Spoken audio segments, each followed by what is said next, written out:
Le pluriel des verbes. On a déjà appris le pluriel des noms. Voici 2 noms.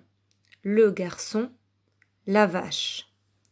Si je mets ce nom, le garçon, au pluriel, je vais devoir écrire, au pluriel, il y en a plusieurs, donc j'écrirai les garçons. Et à la fin, j'écrirai un S. C'est une lettre muette qu'on ne voit pas, qu'on voit, mais qu'on n'entend pas. Les garçons. La vache, c'est un mot au singulier. Il y en a une seule. Une vache, un garçon. Si je mets le mot la vache au pluriel, il y en aura plusieurs. Les vaches. Et je terminerai par un S qu'on n'entend pas. On ne dit pas les vaches, on dit les vaches. Mais ça s'écrit avec un S. Alors maintenant, nous allons écrire une phrase. Le garçon danse. Pourquoi je voulais qu'on écrive une phrase? Parce que je voulais vous montrer le verbe. Où est le verbe? Il est là. Pour trouver le verbe, on répond à la question que fait? Que fait le garçon? Il danse. Donc il est là le verbe. Je vous écris une autre phrase.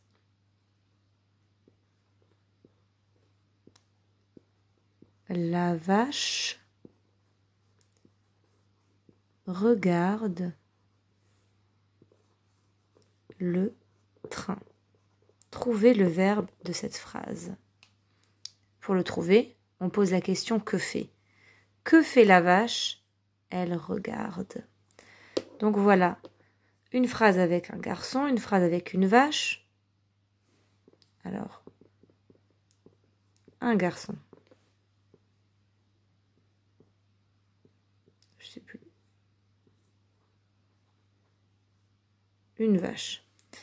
Un garçon, une vache, et le verbe est souligné en rouge. Et si j'avais plusieurs garçons, comme dans l'exemple de tout à l'heure, on écrirait les garçons, et là, il y a le S du pluriel, les garçons dansent. Je dessine des garçons.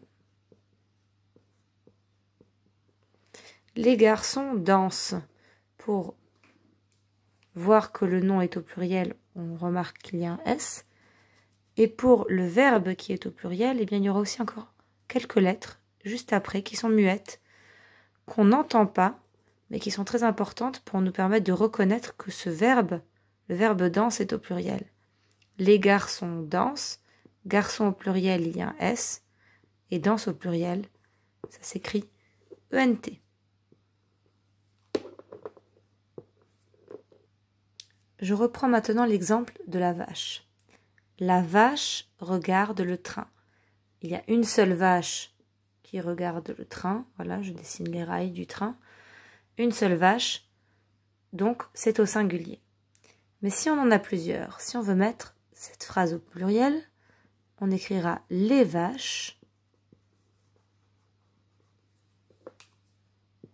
Ce S qu'on n'entend pas montre que le mot vache est au pluriel, qu'il y en a plusieurs. Et le verbe aussi sera au pluriel. Et si le verbe, on avait dit, c'est regarde. Que fait la vache? Elle regarde. Et bien ici, les vaches regardent. On a le verbe regarde. Les vaches regardent le train. Alors, est-ce qu'elle est juste ma phrase? Il y a une petite chose qui manque. Ce sont des lettres muettes qu'on n'entend pas, qui sont là. NT. Et quand on écrit NT à la fin du verbe, ça veut dire qu'il est au pluriel.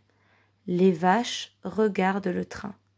Attention, on ne les prononce pas. On ne dit pas les vaches regardent le train. Surtout pas. 3 petits exemples, 3 exemples pour s'entraîner. Le roi et la reine se promènent. Alors, où est le verbe? Que fait Ou plutôt, que font le roi et la reine? Qu'est-ce qu'ils font? Ils se promènent. Le verbe est ici. Se promener.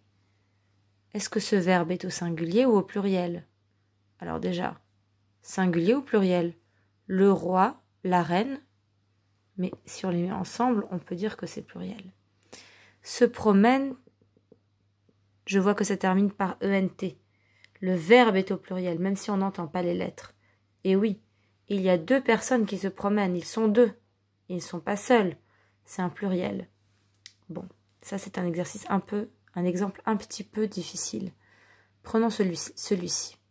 Les enfants prêtent leurs jouets. Vous avez bien remarqué, je n'ai pas prononcé ces lettres-là, ni ici le S. Oui, ils prêtent leurs jouets, ni ici. Il y a plusieurs enfants, il y a plusieurs jouets, et surtout, le verbe est au pluriel, même si on n'entend pas les lettres ENT. Et enfin, les licornes dorment. Alors le verbe, il est là, c'est dorment. Que font les licornes? Elles dorment. Et c'est au pluriel, ça termine par ENT. Les licornes aussi, c'est un nom au pluriel, ça termine par S. Un nom au pluriel, un verbe au pluriel, on a plusieurs licornes. Ils dorment.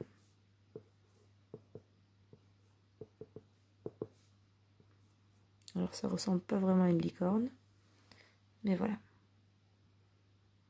Je termine avec un petit texte. Dans ce texte, il y a plusieurs phrases, avec des noms, avec des verbes, et vous allez me dire, vous allez réfléchir chez vous à la maison, si ces verbes sont au singulier ou au pluriel, et s'ils sont au pluriel, comment on doit les terminer? Quelles sont les lettres qu'on doit écrire à la fin du verbe? Ma mère ouvre la fenêtre. Rien n'a changé dans cette phrase. Ma mère est au singulier.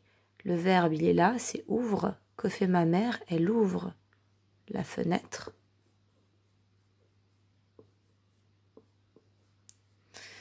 Il y a une seule personne qui ouvre la fenêtre, c'est ma mère. C'est au singulier. Je n'ai rien à changer.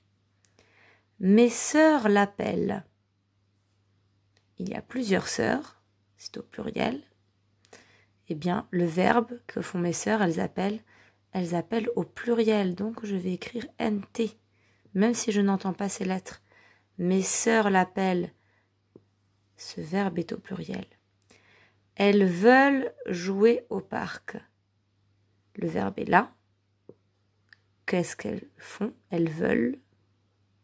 Elles veulent. Il manque N et T pour qu'on comprenne que c'est au pluriel. Maman refuse. Je n'ai rien à ajouter à ce verbe, au verbe refuser, puisque il est au singulier. Elle pleure.